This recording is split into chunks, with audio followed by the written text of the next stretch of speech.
In a world filled with hatred, anger, bitterness, vengeance, malice, jealousy, and all the recipes of destruction of the mind, of the spirit, of the soul, we live in a time whereby we are praised to be evil, but you are frowned upon to be loving and caring. You are praised to be toxic.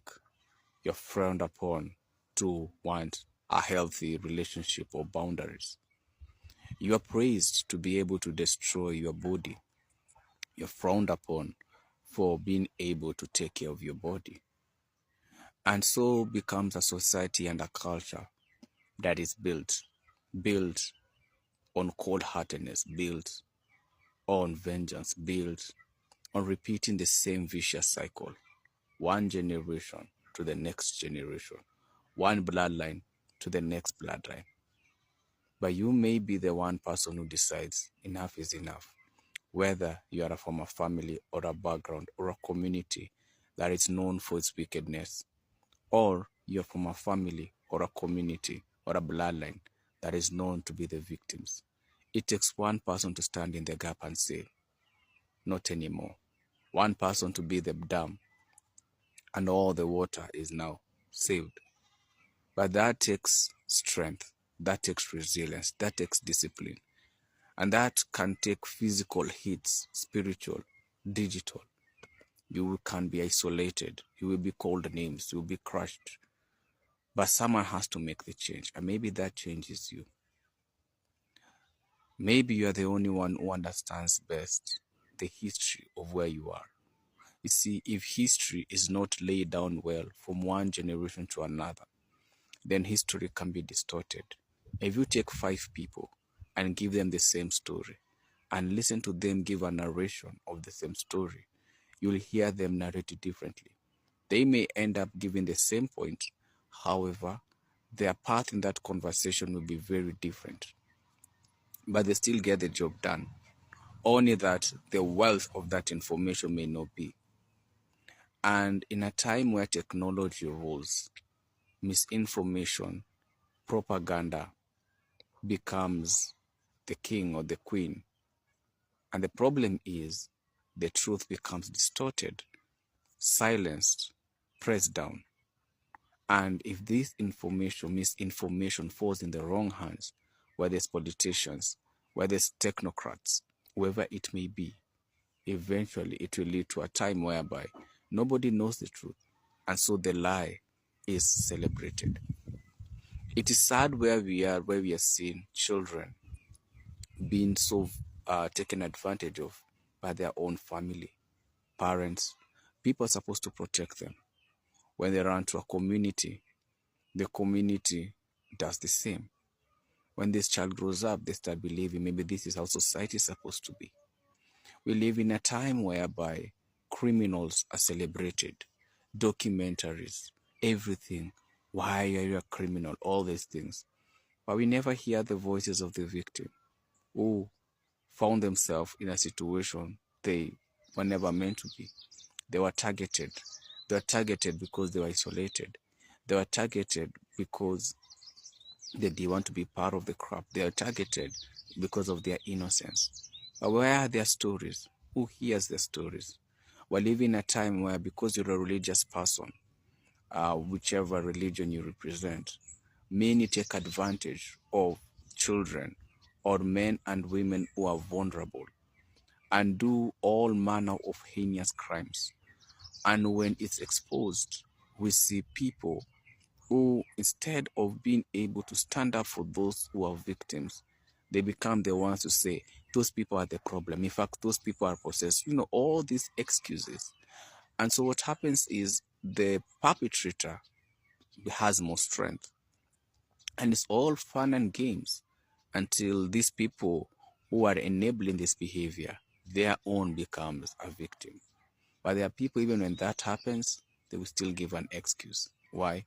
Because there are people who live in denial, and out of denial, they have self-hatred, so they don't really care. That's why you're always told, whatever you do, wherever you go, keep it to yourself. Because that friend that follower, that family member, out of the information that you share, whether it's your movements, whether it's a celebration, you are giving them hits, you are giving them hotspots where when they want to throw their target, whether it's physical, whether it's spiritual, whether it's digital, you've given them the best. And that's why we're always told to be cautious of what we say, what we do, to whom you say it to. Because just because you're successful, the other person who tried to bring you down didn't. So you think they're going to want to help you succeed? No, they'll find targets. That's why sometimes you're told when you grew up in a ghetto in the projects, when you go back, you can't go back in the same way. You have to be very careful and cautious because as you've progressed in life, those you've left behind, you don't know what kind of conversations they're having. Whether in a company and you have your colleagues and you're working together towards a common goal, that is the company's mission, you end up building kind of a community or a culture. And what happens is you might think you have the same people who have the good interest for you, but they don't. They're just waiting for the time. Either you resign, either you get fired, or you just walk out of the room and they start discussing. You can be in a blur in a generation where domestic abuse has been so enabled and people have been conditioned that this is how it's supposed to be, that the men are supposed to hit and the women are supposed not to block, or the women are supposed to hit and the men are not supposed to block. And eventually we end up having a bloodline, a home, a generation that is known for that and that only. But you could be the one who stand up and say, no hits in this room, no more kicks. Pass that baton to the next generation. The baton, the fire, the torch of fire, and say, we are a new generation. We are a new bloodline. We don't have to play by the rules of the age. We don't have to play by the rules of destruction. We don't have to play by the rules of any type of profiling. We don't have to play by the rules of enabling wicked behavior. We don't have to play by the rules of enabling actions and systems that are wrong. You could be the one to pass the baton of hope, where the systems that are suppressing and say, never again, where you use all legal parameters to ensure that you fight back. Knowing that, yes, you may be used as an example of being silenced, but you stand up, and what happens? The fire keeps going. How comes many who have been resilient, they have been oft in the most brutal ways, but they're still celebrated to this day, and one person wakes up? Not every activist, I'm not talking about this paid and those who sold themselves. I'm talking about real, heartfelt type of activists or advocates. Some of them, they ended up in paths that were never meant for be. And what happened is they either saw a family member, either it was themselves, whether it was someone in their community, and they said maybe if someone had a voice, there would be a change. You know what they end up doing? They pass a new baton of hope. They pass a new baton of justice. They pass a new baton of pillars of strength. And so we have a generation that says no more. Maybe you grew up always being kicked and hurt, and now you are either a parent or an uncle or an auntie. Those little ones, you can teach them to be self-aware. You can teach them that no means no. And eventually you build up a generation that now knows their rights, their place. You see, you can have a building as beautiful as it is, but if you don't teach those in your bloodline how to take care of it, they will destroy it because they'll feel they're entitled. At the end of the day, we can't be the ones to pass a new baton and say never again.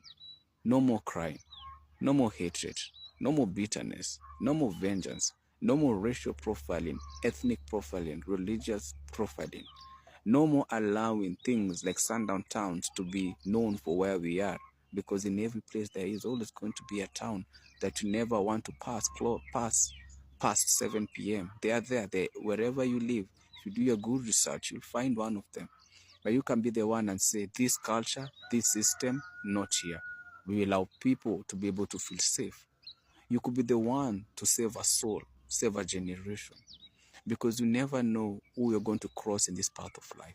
You may be crossing the one person who becomes the leader, and how you treat them matters. If you treat them well and good. If you treat them wrongly, you have the man in the mustache, and you know how that story goes down. Be very careful and cautious of how you live your life today. how you act, what to talk, what to say. Our words are fire. They bring down nations. They bring down communities. They bring down families. But you could be the one to use your voice for hope. Use your voice to bring change. At the end of the day, be the one to say, I am passing this baton of justice, this baton of love, this baton of peace. And with you, and with those bold steps, we have a new generation, a healthy society, a healthy nation, and a powerful community built on love, resilience, and authenticity. Pass that baton. Make it happen.